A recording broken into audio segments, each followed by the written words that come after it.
Hello बच्चों, कैसे हो आप सब। आज हम लेकर आए lecture number 2 of work energy and power. So last lecture में हमने देखा वर्क, टाइप ऑफ वर्क, और हमने एक्सप्लोर किया what is the formula of work. और बहुत ही कॉन्सेप्चुअल वे में हमने वर्क को डिफाइन किया और उसकी फॉर्मूला को समझा और कुछ न्यूमेरिकल्स भी किए ताकि वर्क का क्लैरिटी मिले। ये एक कंटिन्यूएशन ही वीडियो है लेक्चर नंबर 1 का। तो अगर लेक्चर नंबर 1 नहीं देखा है तो प्लीज जाकर पहले वो देखिए, उसी के बाद ये लेक्चर आपको ज्यादा समझ में आएगा अच्छे से। ठीक है, तो लेट्स स्टार्ट। तो in this video what is remaining, अगर देखने जाए तो मैंने ऑलमोस्ट सब कुछ एक्सप्लेन कर ही लिया था लेक्चर नंबर 1 में, पर कुछ ऐसे टॉपिक्स थोड़े से मुझे लगा कि और अच्छे से करने हैं और फोर्स को और अच्छे से डिफाइन करना था। क्योंकि जब मैंने फोर्स वाला चैप्टर पढ़ाया था, राइट, जो सेकंड चैप्टर था आई गेस, यस, तो वहां पर मैंने एक बात किया था टाइप्स ऑफ वर्क में conservative and non conservative force के बारे में, और वो वर्क से भी रिलेटेड कैसे है, इसलिए मुझे ये समझाना जरूरी था, इसीलिए मैंने लेक्चर नंबर 2 बनाया। तो वो हम थोड़ा सा देखेंगे, फिर 2-3 न्यूमेरिकल्स प्यारे से सॉल्व करके एक लास्ट में कॉन्सेप्ट आप देख के लेक्चर को खत्म करेंगे। तो ये लेक्चर आई थिंक बहुत शॉर्ट ही बनने वाला है कंपेयर टू जो लंबे लेक्चर्स बनते हैं। शायद आई थिंक 30 मिनट्स में हो जाना चाहिए।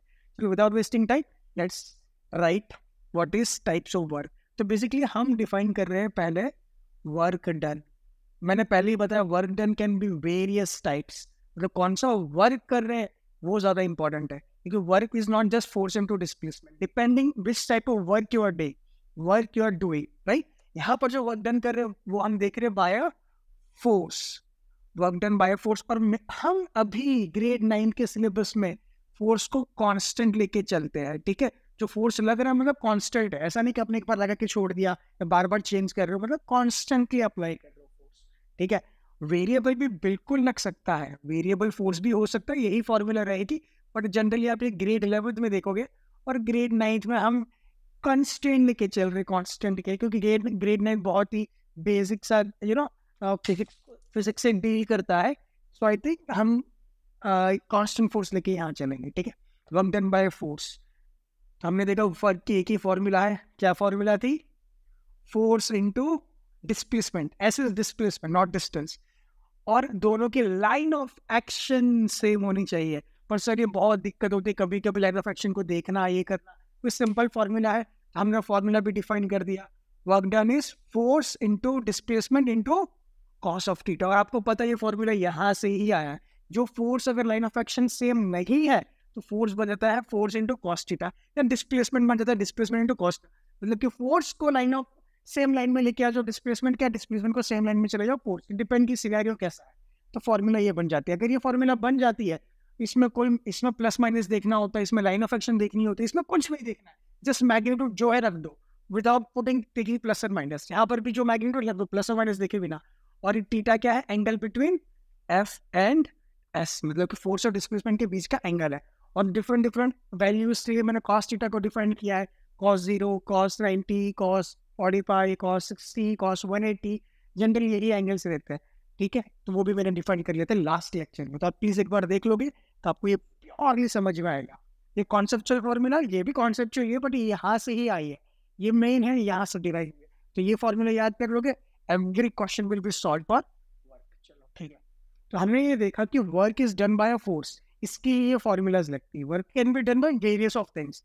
तो ये फोर्स कैसा हो, अगर लेट्स से दो टाइप, अरे फोर्स तो बहुत सारे टाइप्स के हमने देखा ना ग्रेड 9 के सेकंड चैप्टर में, फोर्स ये वाले टाइप वो वाले टाइप, तो there are multiple types of force, पर दो कैटेगरी बहुत ज्यादा इंपॉर्टेंट है।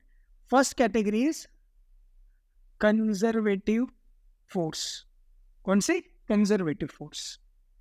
और जो सेकंड कैटेगरी है उसको बोलते हैं non conservative force. Okay, now what is conservative force? Conservative force का मतलब होता है पाथ इंडिपेंडेंट, मतलब जो पाथ पे डिपेंड नहीं करता। सर ये क्या लिख रहे हो, पाथ इंडिपेंडेंट मतलब, एक प्रैक्टिकल एग्जाम लेके समझाओ, क्लैरिटी आएगी। और नॉन कंजर्वेटिव फोर्स जो होता है वो होता है पाथ डिपेंडेंट, जो पाथ पे डिपेंड करता है, ठीक है। यहाँ पर कुछ एग्जाम्पल्स हैं, मतलब एग्जाम्पल्स लिखूंगा तो gravitational force, types of force जो मतलब कंजर्वेटिव है वो है ग्रेविटेशनल फोर्स, स्प्रिंग फोर्स, अरे स्प्रिंग मतलब जो स्प्रिंग में जो खींचते हैं, स्प्रिंग फोर्स, ठीक है। और होता है इलेक्ट्रोस्टैटिक फोर्स। अरे सर ये कौन सा फोर्स है इलेक्ट्रोस्टैटिक? अरे इलेक्ट्रोस्टैटिक मतलब पता है, जब विंटर्स के टाइम जनरली आप टैप को टच करते हो या मेटल पार्ट को टच करते हो, कभी कभी एक इंसान को भी करंट सा लगता है, छोटा सा ये चक करके करंट लगता है, तो स्पार्क लगता है, that is electrostatic force. Okay, non conservative force में सबसे बेस्ट फोर्स का एग्जांपल है फ्रिक्शनल फोर्स। फ्रिक्शनल फोर्स, ठीक है। एक लास्ट इंपॉर्टेंट पॉइंट जो लिखना चाहता हूँ कंजर्वेटिव और नॉन कंजर्वेटिव के लिए। कंजर्वेटिव का it depends on initial and final position। it मतलब कौन? वर्क। यहाँ पर हम जो अगर फोर्स कंजर्वेटिव है तो वो जो वर्क मिलेगा वो फोर्स से, वो डिपेंड किस पे करेगा? Initial and final position. यहाँ पर आएगा work depends on the actual path taken, ठीक है। यहाँ पर पूरा पाथ पे डिपेंड, और ऑब्वियसली क्योंकि वो जो फोर्स पाथ इंडिपेंडेंट है, ठीक है। देखो एक सिंपल सी बात लिख रहा हूँ जो बड़ी इंपॉर्टेंट है, नोट करके लिखता हूँ यहाँ पर। Work done for a close path, मतलब कि एक पॉइंट से स्टार्ट किया और उसी पॉइंट पे वापस आ गए, that will always be zero joule if force is conservative. अगर जो वर्क हुआ है उस पर जो फोर्स, ऑब्वियसली वर्क क्यों हुआ? बिकॉज फोर्स की वजह से हुआ है, हम वर्क में फोर्स देख रहे हैं। अगर वो फोर्स कंजर्वेटिव है तो अगर वो ये इसका मतलब क्लोज पाथ, इसका मतलब होता है क्लोज्ड पाथ, तो वर्क डन कितना आएगा? जीरो जूल आएगा। और यहाँ पर work done for a close path won't be equals to zero joule, यहाँ जीरो जूल नहीं आएगा। अगर हमने जो फोर्स यूज किया है वर्क लाने के लिए वो नॉन कंजर्वेटिव है। चलो ये प्यारे प्यारे पॉइंट थोड़े थोड़े समझ में, थोड़े थोड़े नहीं है। अब एक एग्जांपल करेंगे ताकि पूरा क्लैरिटी आपको समझ में आ जाए, ठीक है।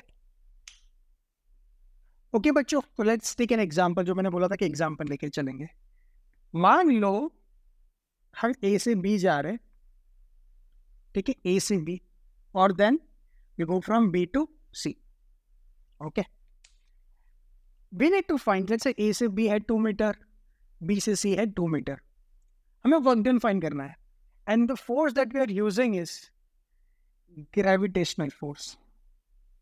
Y gravitational force? Because that is a conservative force, ठीक है। ग्रेविटेशन क्यों? क्योंकि वो कंजर्वेटिव फोर्स है। मुझे बताओ ए पॉइंट पे ग्रेविटी क्या लगेगी? अरे ग्रेविटी तो नीचे है, ग्रेविटी तो नीचे है, नीचे खींच रहा है।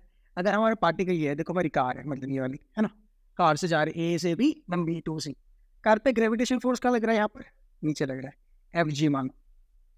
ए से बी तक कार ऐसे ट्रैवल कर रही है ना, यहाँ पर भी ग्रेविटी का ऐसे लग रही है, नीचे लग रही है।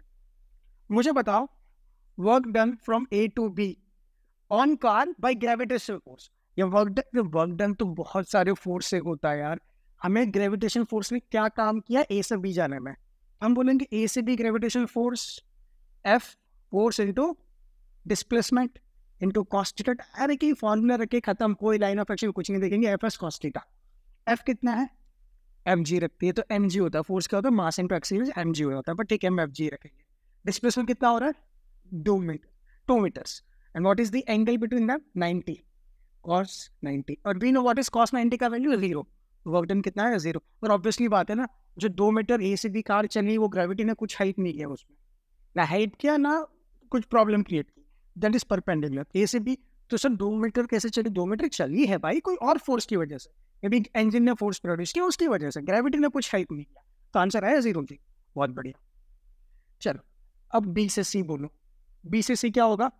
Force of gravity. अरे बी से सी मतलब कार इधर आ गई, देखो कार इधर आ गई, मतलब फोर्स ऑफ ग्रेविटी अभी भी नीचे, अरे हर बार नीचे ही लगेगा, ठीक है, डाउनवर्ड ही लग रहा है। और ये वर्टिकल पोजीशन में हो रहा है, पूरा वर्टिकल हो रहा है, ठीक है, टॉप व्यू नहीं हो रहा है, टॉप व्यू मत देखो, ये वर्टिकली हो रहा है। मतलब कार नहीं है बेसिकली, कैसे? अरे मतलब कार होगी, ऐसे चला रहा हूँ, बोर्ड पे चला रहा हूँ कार, ऐसे ऐसे करके टॉप व्यू में हो रहा है ये आई मीन बोर्ड वाले व्यू में, ये टॉप व्यू उसका, ठीक है। तो ग्रेविटी नीचे ही लग रही है, ऐसा मैं समझो कि ये जमीन है, जमीन पे ग्रेविटी तो सर अंदर लगनी चाहिए ना, फिर सोचोगे बैठ के कि सर कैसे? नहीं, ऐसा समझो ये बोर्ड पे ही मैं कार को ऐसे कर रहा हूँ, तभी तो नीचे लग रही है ना ग्रेविटी, ऐसे ही लग रही है ना, देखो पैन नीचे जा रही है।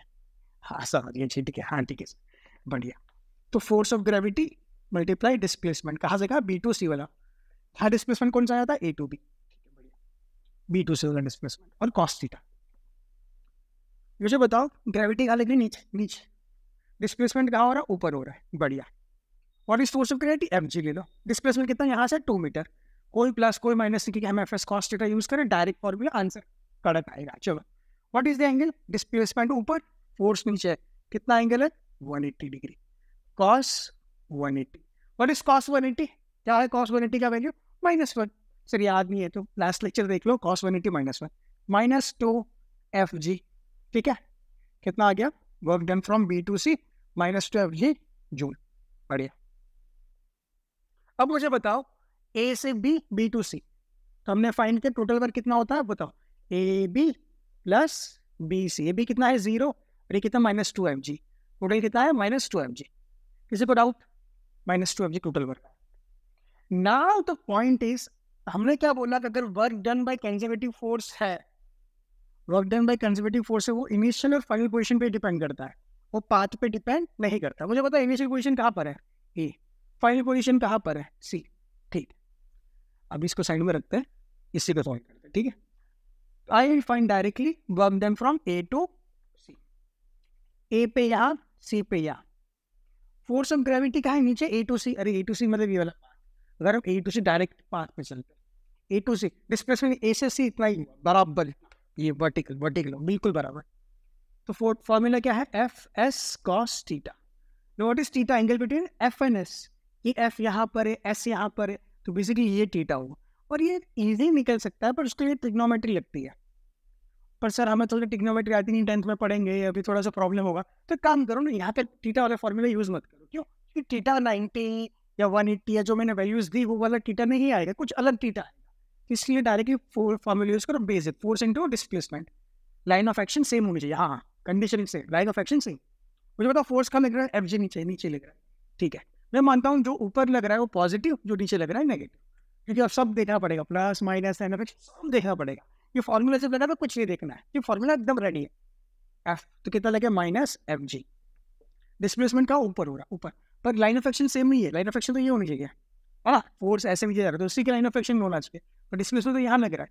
मुझे बताओ डिस्प्लेसमेंट यहाँ से इतना लगेगा, ये लाइन ऑफ एक्शन में इतना, इतना कितना है? ये वाला, दैट इज 2 मीटर। अरे अग्रीड, 2 मीटर। क्यों ये क्यों नहीं ले रहा? क्योंकि लाइन ऑफ एक्शन तो अलग है ना, लाइन ऑफ एक्शन सेम होनी चाहिए। फोर्स अगर यहाँ लग रहा है तो उसकी लाइन ऑफ एक्शन में ही डिस्प्लेसमेंट होना चाहिए, या तो फिर डिस्प्लेसमेंट ये ले रहा तो फोर्स ये डायरेक्शन में लेना पड़ेगा। पर मैं लेता हूँ ये वाला, क्योंकि ये वाला अगर लूँगा तो मुझे पता है डिस्प्लेसमेंट कितना है। कितना है? 2 मीटर। फोर्स इंटू 2 मीटर कितना? -2 एफ जी। अरे देख लो, अगर हम ए टू सी ऐसे जाते हैं, A B plus B C, तो डायरेक्ट ए टू सी जाते हैं, वर्क डन सेम आता है। यस और नो? सो यहाँ पर पाथ इंडिपेंडेंट है, मतलब पाथ कोई भी चूज करते हैं, आंसर वही आता है। देखो, ए टू बी जाओ, फिर बी टू सी, यहाँ जाओ, सी टू डी, ऐसे ऐसे करके यहाँ तक पहुँच जाओ, यही आंसर आएगा। वो पाथ पे डिपेंड नहीं करता, ए टू बी जाओ, बी टू सी जाओ, डायरेक्ट ए टू सी जाओ, वर्क डन सेम ही आएगा। If the force is conservative, जो फोर्स वर्क डन करवा रहा है अगर वो कंजर्वेटिव है, वो पाथ इंडिपेंडेंट होता है। प्रूव कर दिया ना? समझे कि नहीं?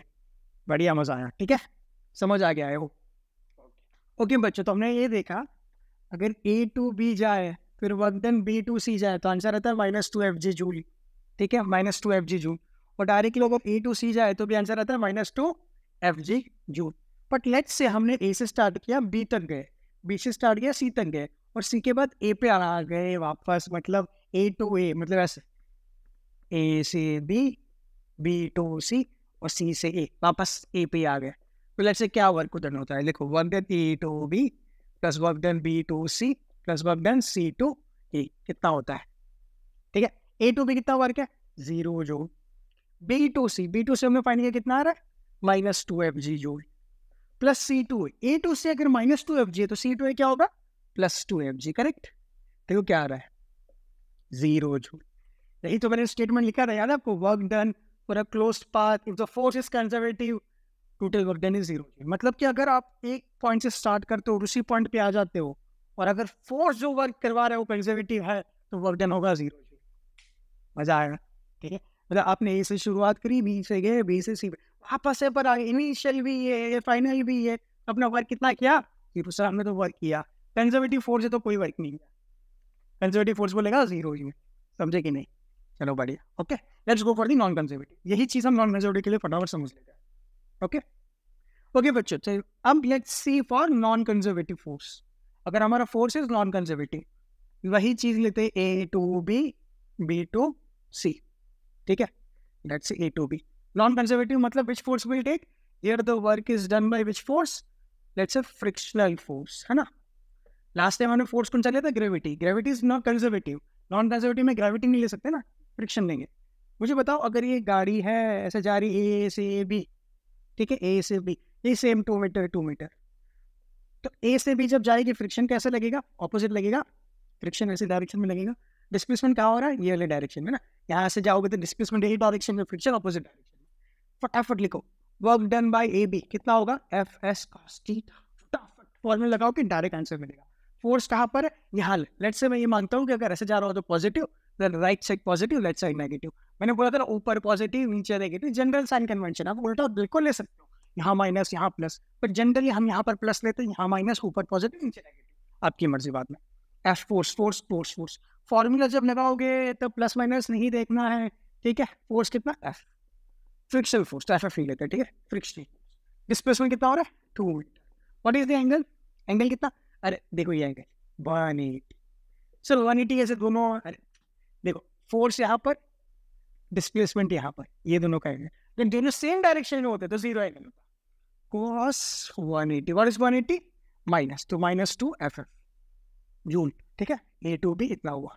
चलो बी टू से कितना हुआ, बी टू से directly formula F S cos theta. F कितना, अरे ऊपर जा रहा है ना, डिस्प्लेसमेंट ऊपर हो रहा है और फ्रिक्शन फोर्स नीचे लगेगा। फ्रिक्शन फोर्स कहाँ लगेगा, नीचे। अरे गाड़ी के ऑपोजिट डायरेक्शन में रिलेटिव मोशन के ऑपोजिट होता है, मोशन इधर हो रहा है, फ्रिक्शन पीछे लगेगा, ठीक है। फ्रिक्शन फोर्स कहाँ लग रहा है, बी टू सी में नीचे लग रहा है। हमें पॉजिटिव नेगेटिव लेना ही नहीं है, डायरेक्टली फॉर्मूला कितना, 2 एंगल, एंगल कितना, ये डायरेक्शन इसलिए मैं यहाँ पर दिखा रहा हूँ, एंगल लेने में आसानी होगी। एंगल कैसे ले, 180 डिग्री, समझ आ गया, कॉस 180। तो ये भी जाएगा -2 F F, answer cos theta is -2 F F joule.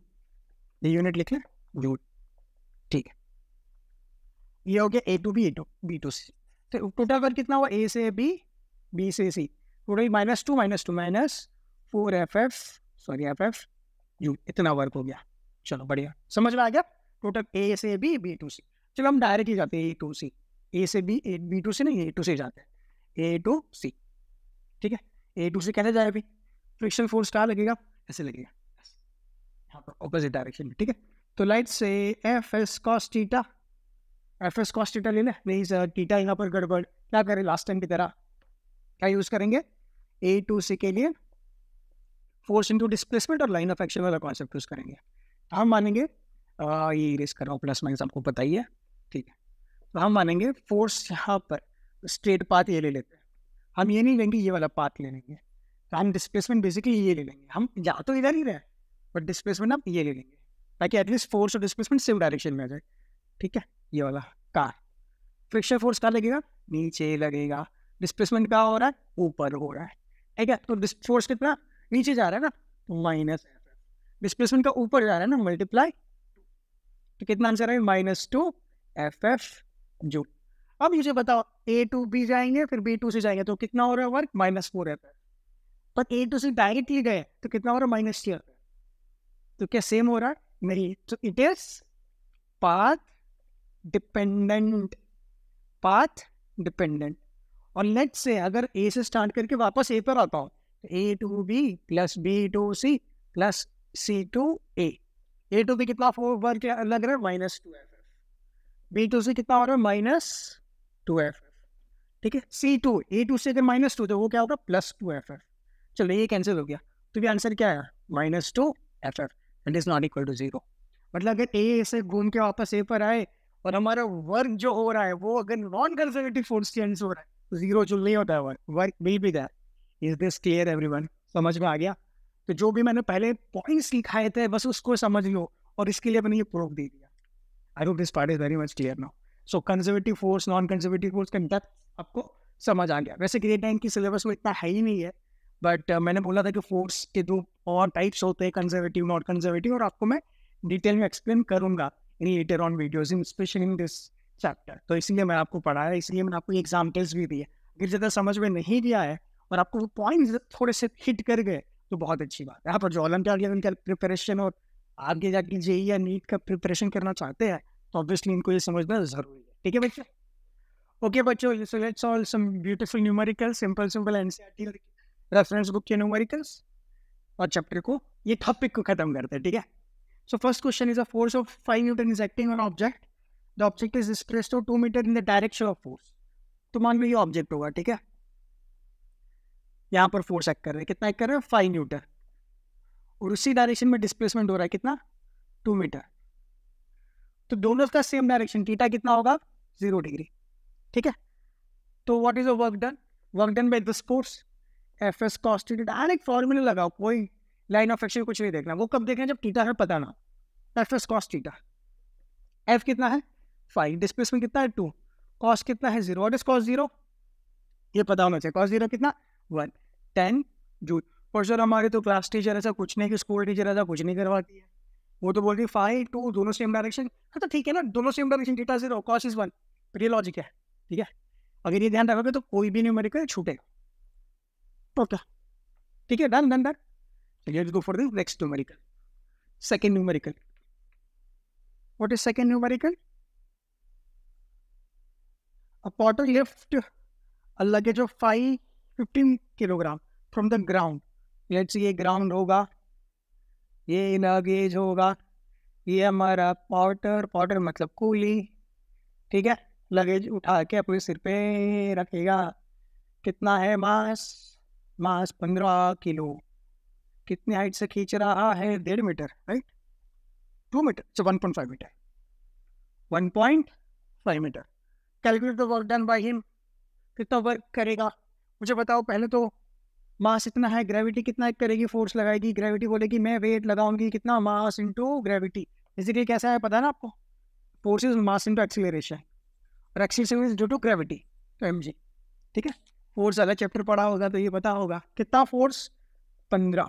Gravity time मान लें 10 मीटर पर सेकेंड स्क्वायर, तो कितना भी 150 न्यूटन। मतलब मिनिमम पॉटर को 150 न्यूटन तो लगाना ही पड़ेगा उठाने के लिए। मिनिमम ये 150 तो ये खुद लगा रहे हैं नीचे, अर्थ उसको खींच रहा है, मिनिमम लगाना पड़ेगा 150 न्यूटन। ज़्यादा भी लगा सकता है, और एक्चुअली ज़्यादा ही लगाता है थोड़ा। 150 है तो 200 न्यूटन की ताकत से उठा रख दिया हमने।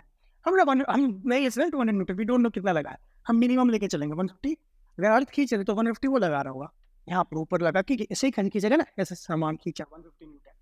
कितना खींचा? यही। और इसी डायरेक्शन में क्या है? डिस्प्लेसमेंट। फोर्स का वर्क डन का formula force displacement theta. Force कितना लग रहा है? 150 newton, displacement 1.5 metre, cos angle कितना? दोनों same direction, theta is 0 degree, cos 0 is 1। 150 into 50 15 जा 225, 225 जूल हमारा आंसर। ठीक है बच्चों, let's go for the third question and last question for today. A car weighing 1000 kilogram and travelling at 30 metre पर second. तो mass कितना है? 1000 kilogram car का, एंड ट्रैवलिंग तो स्पीड कितनी? इनिशियल वेलोसिटी होगी लेट्स से 30 मीटर पर second. Initial velocity है ना, this is the initial velocity at a distance of 50 metre. तो डिस्प्लेसमेंट कितना हुआ? 50 मीटर। सर डिस्टेंस बोला है, डिस्टेंस डिस्प्लेसमेंट एक ही होना चाहिए। There is no formula for distance, जो भी है डिस्प्लेसमेंट है हमारा। Find the force and the work done जब ब्रेक अप्लाई करो। जब ब्रेक अप्लाई करो तो फंडल वेलोसिटी कितनी हो जाएगी? रुकाने के लिए 0 मीटर पर सेकेंड। तो पूछ रहा है फोर्स कितना लगाएगा ब्रेक, और वर्क डन कितना होगा। ठीक है? और तो पहले तो फोर्स फाइंड करने के लिए फोर्स के एक ही फॉर्मूला, मास इनटू एक्सेलरेशन, अगर मास कांस्टेंट है। ठीक है, हमें पता है। तो एक्सेलरेशन हमारे पास नहीं है, इनिशियल वेलोसिटी है, फाइनल वेलोसिटी है, डिस्प्लेसमेंट है। हमें पता है v square minus u square is 2as। We can only use this acceleration constant one dimensional motion. और एक्सेलरेशन कांस्टेंट ही है, बोला है ना यूनिफॉर्म एक्सेलरेशन, उसने बोला ये तो एक्सेलरेशन क्या है? कांस्टेंट। एक्सेलरेशन का मतलब नेगेटिव ऑब्वियसली। इसका मतलब देखो क्या है कि कार ऐसी है, गाड़ी इधर जा रही है तो वेलोसिटी इधर है, अब फोर्स इधर लगा रहा है, क्यों? आपको ब्रेक लगा के गाड़ी को रोकनी है। वेलोसिटी इधर है, गाड़ी इधर जा रही है, फोर्स लगा के ब्रेक को रोकना, और जहाँ पर फोर्स वहाँ पर एक्सीलरेशन होगा आपका, तो एक्सीलरेशन इज बैकवर्ड होगी। ठीक है? What is final velocity? 0 square. Initial velocity 30 metre पर second. What is 2 what is acceleration? Negative. जो भी होगा नेगेटिव आएगा, पर हमें एक्चुअली पता ही नहीं, ठीक है, वही फाइन करना। डिस्प्लेसमेंट कितना है, 50, ठीक है, 50 मीटर। और 30 स्क्वायर क्या होगा, -30 स्क्वायर -900, 2 × 50 क्या होगा, 100 है, 0 0 कैंसिल, तो ये हो गया -9 मीटर पर सेकेंड स्क्वायर। माइनस क्यों आया, बिकॉज ये क्या है, रिटार्डेशन, नेगेटिव एक्सीलरेशन, मतलब वेलोसिटी मोशन के ऑपोजिट का डायरेक्शन है, ठीक है। ओके बच्चों, so we got the acceleration as -9 metre पर सेकेंड स्क्वायर। तो what is force, mass into acceleration, और मास इज कांस्टेंट, कितना मास है, 1000, correct, 1000। What is -9, so force कितना लगा, -9000 न्यूटन। और ये माइनस क्यों आया, opposite to direction of motion. अरे पॉजिटिव और negative in physics only shows the direction, negative है मतलब ऑपोजिट डायरेक्शन, किसकी, मोशन की। गाड़ी इधर जा रही है तो अपना फोर्स ऑपोजिट लेगा, ब्रेक लगाओ तो ऑब्वियसली ऑपोजिट डायरेक्शन होगा, ठीक है। तो वर्क डन, वर्क कैसे निकाला है, हमारे पास तो फॉर्मूला है F(s cos θ)। देखो गाड़ी ऐसी, डिस्प्लेसमेंट ऐसे हो रहा है आगे, यहाँ पर गाड़ी तो इधर ही चल रही है ना अभी तक, फोर्स सब लगा रहे हो पीछे, दोनों में एंगल कितना, 180, फॉर्मूला लगाओगे तो एंगल लेना जरूरी। फोर्स कितना कितना कितना कितना नहीं पता, अच्छा यहाँ पर है, सॉरी -9000 नहीं, -9000 नहीं, +9000 लिखोगे सर, ऐसे कैसे, क्योंकि आप जब डायरेक्शन डिफाइन कर देते हो कि यहाँ लग रहा है तो आपको प्लस माइनस नहीं लिखना होता, खाली जो वैल्यू मतलब प्लस लिखना होता है बेसिकली। अरे अगर डायरेक्शन बता दी आपने तो माइनस क्यों लिखोगे। एग्जाम्पल, आपको अगर 1 लाख का लॉस होता है बिजनेस में, एग्जाम्पल ना करे, बट 1 लाख का लॉस हुआ, 1 lakh, just unfortunate case, hypothetical case, तो आप ये बोलोगे हाँ भाई मुझे तो लॉस हो गया। बोले कितना लॉस हुआ, बोले मुझे -1 लाख का लॉस हुआ। नहीं, वही से 1 लाख का लॉस हुआ, फोर्स ये डायरेक्शन में है, 9000 लोगे ना। क्यों, तो सर मैथ्स को कैसे पता ये डायरेक्शन, क्योंकि हम एंगल ले रहे हैं ना यार 180 का, हम 180 का एंगल ले रहे हैं, उसका मतलब मैथ्स को पता चल जाएगा फोर्स इधर है, डिस्प्लेसमेंट इधर है, तब प्लस माइनस ही लेते हैं, पॉजिटिव वैल्यू लेते हैं। डिस्प्लेसमेंट कितना, मैंने वही बोला था, अगर याद है तो F(s cos θ) में कोई पॉजिटिव कोई नेगेटिव नहीं, वैल्यू रखो, cos θ ले लो, समझ आ गया कि नहीं। एस कितना है, कितना डिस्प्लेसमेंट हो, 50, थीटा अपना ध्यान रख लेगा, वो प्लस माइनस का 180, cos 180 माइनस, देखो माइनस आ ही गया ना, 9000 1 2 3 4 जूल, ओहो इतना बड़ा, -45 450,000 जूल, मतलब कि 1 2 3 4 5 4,50,000 जूल, माइनस का मतलब पता है क्या है, ये बता ना, इसके बाद समझते माइनस वर्क का मतलब क्या, थोड़ा सा, हाँ सर पता है, फोर्स ऑपोजिट डायरेक्शन तो माइनस आएगा, समझते हैं, कॉपी करो last part of this video. Okay बच्चे, सो लास्ट पार्ट हम उसको कंक्लूड करते हैं, वर्क है क्या, और जो पॉजिटिव नेगेटिव वर्क मिलता है उसका मतलब क्या होता है। तो मोटा मोटा हमने वर्क देख लेकर, वर्क क्या होता है, फोर्स इनटू डिस्प्लेसमेंट, राइट, नहीं, वर्क डन बाय फोर्स वही होता है फोर्स इनटू डिस्प्लेसमेंट, ये बहुत इंपॉर्टेंट है, फिर work done bye a force. और जनरली ये फोर्स हम कांस्टेंट लेते हैं, पर जरूरी नहीं कि कांस्टेंट हो, वेरिएबल मतलब आपने धक्का मारा, फिर छोड़ा, वापस धक्का मारा, फिर और ज्यादा धक्का मारा, कम मारा, वो कांस्टेंट को मतलब कंटिन्यूअसली वही फोर्स एक्ट कर रहे हो। Okay, so work done by force, हमने फॉर्मूला देख ली यार, AC फोर्स इनटू डिस्प्लेसमेंट। अगर ये ले रहे हो तो आपको line of action positive negative सब ध्यान रखना है, नहीं तो डायरेक्टली प्यार इसी फॉर्मूला F(s cos θ) अप्लाई कर दो। F(s) में कोई पॉजिटिव नेगेटिव नहीं, डायरेक्ट थीटा अपना ध्यान रख लेगा, अलग अलग वैल्यू के लिए अलग अलग थीटा। मान लो work done is force into displacement into cos θ, theta let's say 0 degree आता है, मतलब फोर्स भी यही डायरेक्शन में, डिस्प्लेसमेंट भी यही डायरेक्शन में, वर्क क्या हो जाएगा, पॉजिटिव F(s), क्योंकि cos θ 0, पॉजिटिव F(s), ये first. Second, work done is F(s cos θ), and let's say force ऐसे और डिस्प्लेसमेंट ऊपर, मतलब बेसिकली थीटा कितना हो गया, 90 डिग्री, कैसे ही बना लो, फोर्स ऊपर डिस्प्लेसमेंट ऐसे, फोर्स ऐसे डिस्प्लेसमेंट कैसे भी, बट 90 बनना चाहिए।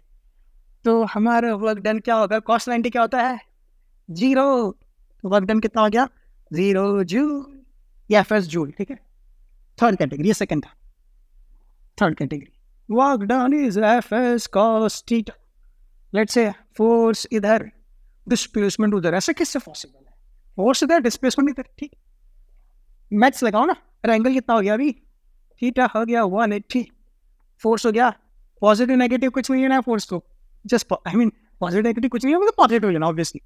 फोर्स है F(s cos θ), cos θ 180 को 180 कितना होता है, -1, 180 ध्यान रख लेगा अपना। फोर्स कितना आया, माइनस एफ एस जूल। अब देखो यहाँ पर वर्क कैसा मिला, पॉजिटिव, यहाँ कितना मिला, नेगेटिव, यहाँ जीरो मिला। थोड़ा प्रैक्टिकली समझते इसका मतलब क्या हुआ, फिजिकली मतलब समझते हैं। इसका मतलब ये हुआ एक पार या कार्ड या कोई ऑब्जेक्ट था, आपने उसको धक्का मारा और उसी डायरेक्शन में डिस्प्लेसमेंट मिला, मतलब बेसिकली आपने उसको एनर्जी दी।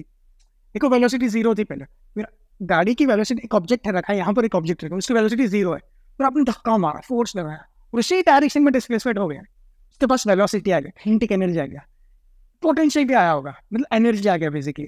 तो बेसिकली पॉजिटिव वर्क का मतलब आपने एनर्जी दिया, यू गिव दी एनर्जी, मतलब कि ऑब्जेक्ट के पास क्या मिला, एनर्जी, बड़ा आया, एनर्जी उसको मिला। अब यहाँ देख, माइनस का मतलब गाड़ी पहले से जा रहा था, या लेट से कोई चीज ऐसे गिर रही है नीचे और आप उसको रोकने की ट्राई करो, नहीं नहीं बच्चा बच्चा बच्चा बच्चा, उसको एनर्जी उसके पास नीचे जा रही है और आप उसको रोक रहे हो। Example, best example is braking, जो मैंने लास्ट एग्जाम्पल करवाया। गाड़ी एक्चुअली मोशन में जा रही है और आपको लगा नहीं ब्रेक लगाना, अरे वो अच्छी बात है, लगाओ ब्रेक, क्योंकि रुकना है गाड़ी को, that is not a constraint. Constraint is, but अगर ऑब्जेक्ट के पास एनर्जी है और आप उससे एनर्जी छीन लेते हो तो वर्क मतलब नेगेटिव। नेगेटिव वर्क मतलब अपने एनर्जी छीन लिया। यहाँ पर ऑब्जेक्ट से एनर्जी छीन लिया है ना, ऑब्जेक्ट से एनर्जी छीन लिया आपने। यहाँ पर फोर्स वर्क डन जीरो, मतलब फोर्स कोई सपोर्ट नहीं कर रहा है। किसको नहीं सपोर्ट कर रहा है, डिस्प्लेसमेंट को। मतलब जो डिस्प्लेसमेंट आपको मिल रहा है, लेट्स से मिल रहा है, तो वो फोर्स का कोई कंट्रीब्यूशन नहीं है। तो फोर्स का कोई कंट्रीब्यूशन नहीं है किसके लिए, वो डिस्प्लेसमेंट के लिए। मतलब जीरो जून का मतलब ये डिस्प्लेसमेंट अगर हो रहा है तो कोई और फोर्स का कारण है, ये फोर्स का कोई कारण नहीं है, इस फोर्स की वजह से कोई डिस्प्लेसमेंट नहीं हो रही है। ठीक है, आई होप बच्चों आपको बहुत मजा आया होगा और आपने वर्क क्लियरली समझ लिया और उसके क्वेश्चंस और उसके कॉन्सेप्ट सब क्लियर हो गए। ठीक है, सो नेक्स्ट वीडियोस आएगा एनर्जी पे, then obviously the next topics will cover and we'll end up with all the beautiful question of NCERT, then we'll solve the questions of Olympiads. Stay tuned, देखते रहिए video, मजे लिए, enjoy करिए। Okay, bye bye.